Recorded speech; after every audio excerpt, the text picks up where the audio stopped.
I'm Robin. I'm a certified financial planner, certified private wealth advisor, wealth manager by trade, and your rich auntie. And here are some things you should consider doing with your 401k in recession. So, a recession is defined as two consecutive quarters of GDP shrinkage. We've already had one quarter of GDP shrinkage, so we're already halfway to the definition of a recession. It's my personal and professional opinion that the American economy is already in recession. I'm seeing it in stores and parking lots with people doing less shopping. I've seen people in my professional life pull back on plans, including home renovations, home purchases, vacations, because people are afraid. And I think there has been enough restriction in American spending to officially put the economy in recession. There are certain things that you need to know about your 401k in recession that can help you build wealth during difficult economic times. So, first thing is that you're going to keep contributing to your 401k if and only if you have full savings. I typically define full savings as anywhere from 6 to 8 months of living expenses and savings. Many Americans don't have that, but during times of economic recession or economic slowdowns where you may be experiencing layoffs soon, it's critical to make sure that you have an adequate amount of savings. So, if you don't have 6 to 8 months living expenses and savings, as most Americans don't, what I suggest clients do typically is to pull back their 401 contributions to the match level. Meaning, let's say you were maxing it out for 2025 by putting in the full $23,500, but you just don't have anything in savings or you only have 3 months in savings. Your company matches at 6%. You're going to pull back to contributing up to the match 6% until you can build up your savings to the 6 to 8 months living expenses. And remember, it's 6 to 8 months living expenses, not 6 to 8 months paychecks. So if you are used to living below your means and having an affordable, frugal lifestyle, it may be far less money than you actually think. But make sure you build up your savings during this time of possible recession and make sure you're getting at least the match on your 401k. If you are in the unfortunate position of losing your jobs, and a lot of people will lose their job during recession, be very thoughtful about whether or not you move your money out of a 401k after a job loss. If you are currently employed by a company and you have a 401k, you cannot move that money out of the 401k to a different company. But when you are no longer employed by that company, you are laid off or you voluntarily leave, you can then move money out of that 401k and you can move the money into an IRA or into another 401k account. The reason why I say that you want to be very careful in doing this is because recessions typically coincide with periods of market volatility. And during periods of market volatility, the worst days in the market are often adjacent to the best days in the market. 401k rollovers or rollout to IRAs are not instantaneous. They can take anywhere from 7 to 10 business days, and I've seen some rollovers take more than a month and a half to happen. While that rollover is happening, the money is out of the market and is not participating in market volatility. And you may miss some bad days in the market, but you also may miss some stellar days in the market. And research shows over a 20-year period of time, if you miss the 10 best days in the market, and once again, those best days are often adjacent to the worst days, you have half the performance of the account. So during periods of deep volatility or uncertainty in the market, it may make more sense just to leave that money in the 401k for now. And then when you get your next job opportunity, evaluate whether it makes sense to roll it into the new 401k or if it makes sense to roll that money out to an IRA account. During periods of volatility or recession, you want to pay attention to what's going on in your retirement account. And this is a bigger message for even during periods of good market performance and good times. Every 2 weeks, when you receive your paycheck, or if you're paid monthly, or if you're paid on another pay cycle, you want to look very carefully at your pay stub. You want to go in and assess your pay stub and make sure that is accurate. And you also want to make 100% absolutely certain that the money for your retirement account is going from your paycheck into retirement account. I have seen a few cases where the money was taken out of the paycheck and then it vanished into the ether and it didn't make it over to the retirement account. So mistakes do happen. If you do catch a mistake, you want to catch a mistake right away and correct it.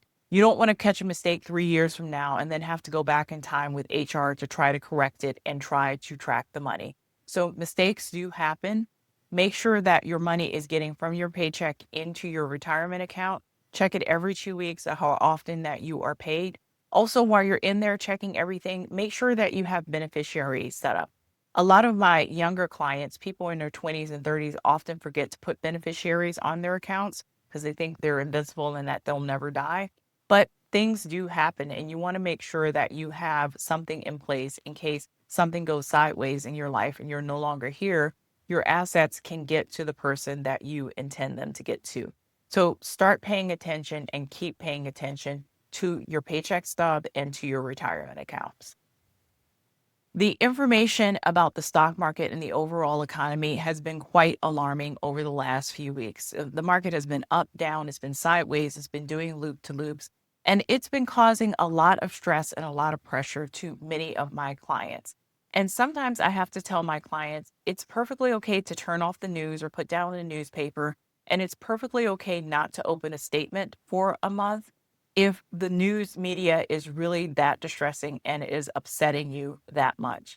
So you want to pay attention and you want to be informed about what is going on, but you don't want to be overwhelmed by the news media and the information that is coming out about the stock market and your money.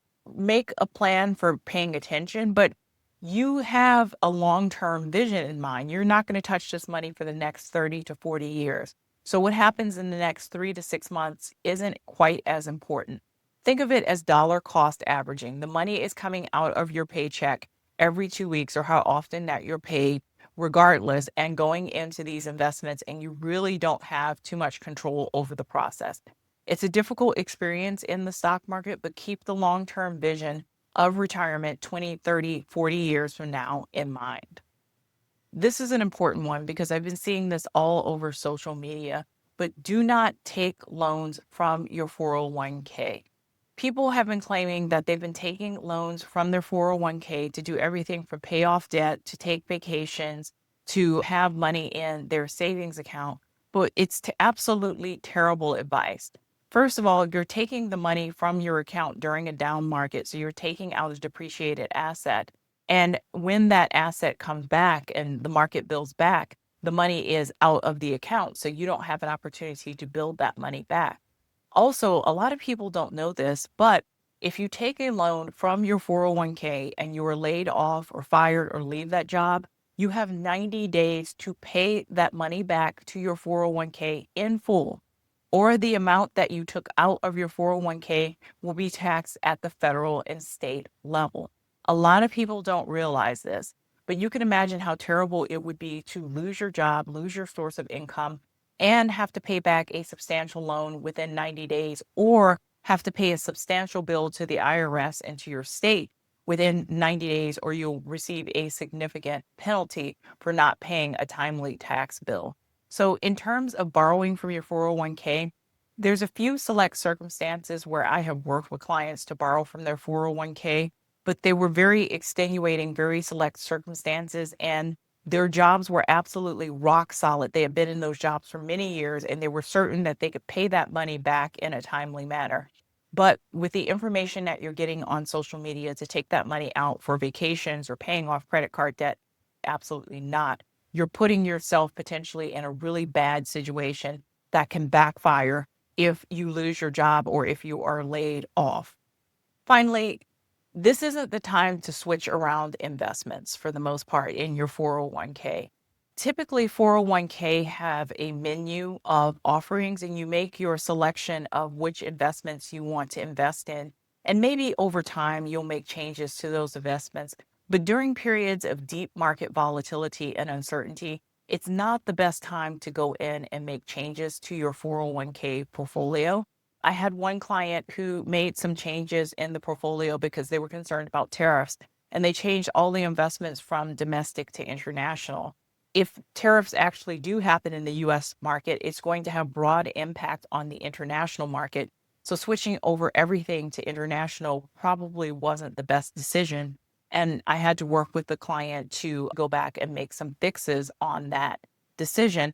But unless you really know what you are doing, or unless there is a problem with the underlying asset, meaning the mutual fund isn't performing or has gone defunct, or there's something troubling about the investment that you're in, typically during parts of deep volatility in the market, it's not a great time to make changes in your 401k or IRA portfolio.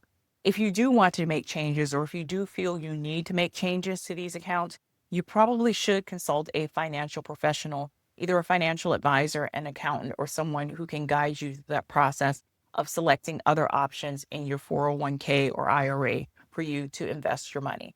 So there you have it. If you found this information useful, please share and subscribe.